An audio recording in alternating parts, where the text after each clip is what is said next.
just played this for ages and ages, and I wouldn't stop. I just wanted to play the things I like.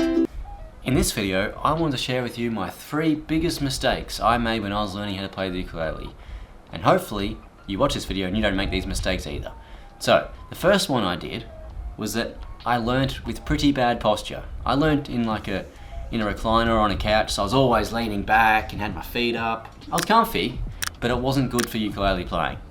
So if I had my time again, I'd make sure I was on a seat like I am now. I'd sit up nice and straight and have my posture perfectly. So I'd have my ukulele playing on a nice 45-degree angle, my back straight, my hand gently behind the ukulele here, and I can just strum away. Instead of being all the way back like this and playing like that and all sorts of weird stuff. That wasn't great. It had its purpose, but it wasn't great. I should have, every time I played it, I should have sat up properly. So that was mistake number 1. Mistake number 2, which sort of led on from mistake number 1, which was my posture, was that my thumb position was rubbish.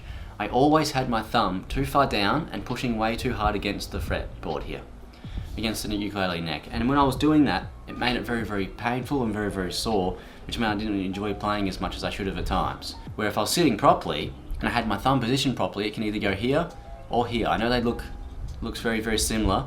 It is quite different to how it feels though. Up here, my thumb is just chilling. It is not doing anything. Here, my thumb is sort of guiding the rest of my hand, which is fine.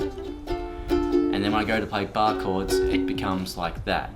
And at times, I find I'm just pressing a little bit too hard. I just want it there to control and hold the ukulele, not to force into the ukulele. And I really recommend doing that. Just make your thumb guide it, don't make your thumb control it.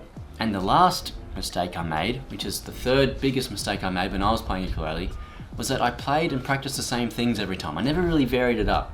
I found the few songs that I liked, like Riptide, and I just played this for ages and ages. And I wouldn't stop. I just wanted to play the things I like. Part of the reason why I wanted to play the ukulele was to play songs like Riptide and I'm Yours, so I would just sit there for hours just doing these ones.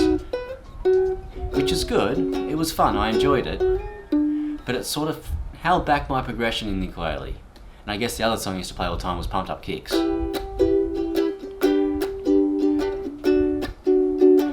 Now, a bonus of this was that because I played it to death, now whenever someone asks me can I play a song, I just play one of those 3 because it's so ingrained in who I am. I just played it so many times, but it did hold me back a little bit. So what I would have done in hindsight was, I mentioned this in the previous video about ukulele tips, but that'd be just to practice random things, like maybe sometimes I'm just going to do finger picking songs, or just do songs with chords I never ever use.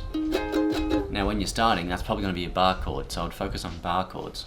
I'm really trying to learn and play loads and loads of different things. So they were my 3 biggest mistakes. If I had my time again, I would make sure I wouldn't be making those mistakes. So please don't make those mistakes, and I hope you found this video useful and constructive. I look forward to teaching you how to play the ukulele and many, many more videos to come.